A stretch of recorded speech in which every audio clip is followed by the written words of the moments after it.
नमस्कार, आप देख रहे हैं जीबीएन 24 न्यूज और मैं हूं आपके साथ ममता मिश्रा। 7 जन्मों तक साथ निभाने वाली पूजा 12 साल बाद बनी हसीना। पीड़ित पति जान बचाने के लिए कर रहा है फरियाद, जिसके बाद गम का मारा पति जान बचाने के लिए दर दर भटकने को है मजबूर। मामला अयोध्या कोतवाली के हलकारा का पुरवा का है। करीब 12 वर्ष पूर्व पीड़ित पति के जीजा को फैजाबाद रेलवे स्टेशन के पास एक युवती रोती बिलखती मिली, जिसने अपना नाम पूजा बतलाया था। कुछ दिन बाद उसका विवाह अपने साले जगवीर कोरी के साथ कर दिया। इस बीच पति पत्नी दोनों एक साथ रहते थे और एक बेटा और बेटी को भी विवाहिता पत्नी ने जन्म दिया। लेकिन पति का आरोप है कि शादी के 12 साल बाद उसकी पत्नी पूजा से हसीना बानो बन गई हैं और उसका भाई अब उसे सर कलम करने की धमकी दे रहा है। रामनगरी अयोध्या से बेहद चौंकाने वाली ये खबर सामने आई है। यहाँ जिस पत्नी को हिंदू समझ पति 12 वर्षों तक अपना जीवन व्यतीत करता रहा था और अपने परिवार का भरण पोषण कर रहा था, 12 वर्षों बाद अचानक वह पत्नी मुस्लिम समुदाय की निकली। पति जिसको पूजा समझ रहा था वह हसीना बानो निकली। इतना ही नहीं, पीड़ित पति का आरोप है कि पत्नी के परिजनों समेत उसके दोस्तों ने जबरदस्ती हिंदू परिवार को इस्लाम धर्म कबूल करने के लिए दबाव बनाना शुरू कर दिया है। यहाँ तक कि इस्लाम कबूल न करने की दशा में सत्तन से जुदा की धमकी भी दे डाली है, जिसके बाद आरोपी पत्नी के पति जगवीर कोरी ने पुलिस से शिकायत दर्ज कराई है। पूरे मामले को लेकर पुलिस की जांच भी इस मामले में खुलासा हुआ है। पुलिस जांच में जबरन दबाव बनाकर धर्म परिवर्तन का मामला सामने आया है, जिसमें बीते दिनों निसार उर्फ राजू को पुलिस ने मुठभेड़ में गिरफ्तार कर लिया। पुलिस जब निसार को गिरफ्तार करने पहुंची तो उसने गोलीबारी शुरू कर दी। पुलिस की जवाबी कार्रवाई में गोली निसार के पैरों में जा लगी। निसार पूजा उर्फ हसीना बानो का भाई है।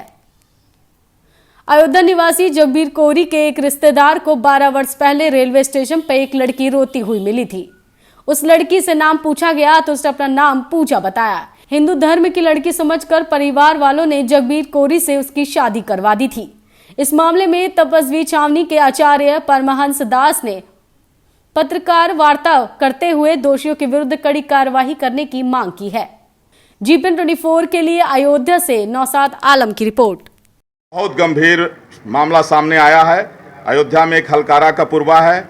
वहाँ हमारे एक दलित हैं जगवीर ने जो है शादी किया तो जो लड़की थी वो पूजा अपने को बताती थी और इनके बच्चे भी हो गए। बाद में उसने जो है तो बच्चों का खतना करा दिया और उसके परिवार के लोग आ गए, इनको मारे पीटे, इनका धन लूट के ले गए और इनका सर कलम करने की बराबर धमकी दे रहे हैं। पता लगा कि जो पूजा बताने वाली लड़की थी वह पूजा नहीं, वो हसीना बानो थी। और ये गजवा-ए हिंद का एक नया तरीका, एक नया जिहाद, हिंदुओं को नस्त नाबूद करने का एक नया तरीका जो है तो खोजा गया है। इसलिए अभी तक तो लोग सुनते थे कि खाने पीने की चीजों में ये लोग जो है तो थूक देते थे, गंदगी डाल देते थे बेधर्म करने के लिए। अभी तक जमीन जिहाद, लव जिहाद और फिल्म जिहाद, तमाम तरह का चिकित्सा जिहाद, लेकिन एक ये नए तरह का जिहाद सामने आ गया है गजवा हिंद के लिए।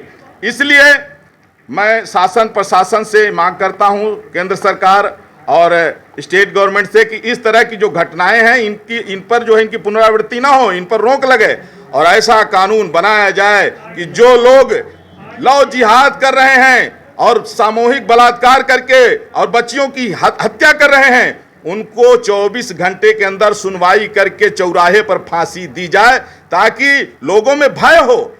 अब अगर कोई गरीब घर की बेटी है तो कोर्ट कचहरी का चक्कर काटते काटते माता पिता थक जाते हैं, वो शांत होकर बैठ जाते हैं। उस बेटी को इंसाफ मिलने में बरसों लग जाता है। इसलिए देश की रक्षा के लिए, संस्कृति की रक्षा के लिए, संविधान की रक्षा के लिए और महिलाओं के सम्मान की रक्षा के लिए आवश्यक है कि अब सख्त से सख्त ऐसा कानून बनाया जाए जिससे पूर्ण रूप से धर्मांतरण पर रोक हो, जिहाद पर रोक हो और जिनके पूर्वज हिंदू थे उनको घर वापसी करने के लिए सरकार छूट दे और उनकी सुरक्षा की जिम्मेवारी ले, उनके रोजगार की जिम्मेवारी ले। और मैं गारंटी लेता हूं कि जितने भी ईसाई और मुस्लिम हैं, एक भी कोई ऐसा नहीं बता सकता है कि जिसके पूर्वज कभी भी हिंदू न रहे हो और उनको हिंदू बनाया गया हो।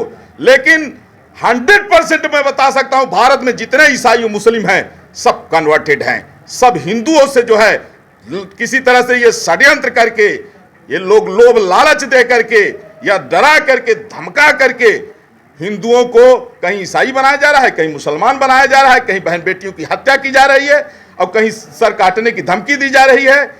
ये लगातार जो घटनाएं घट रही हैं, हम संविधान के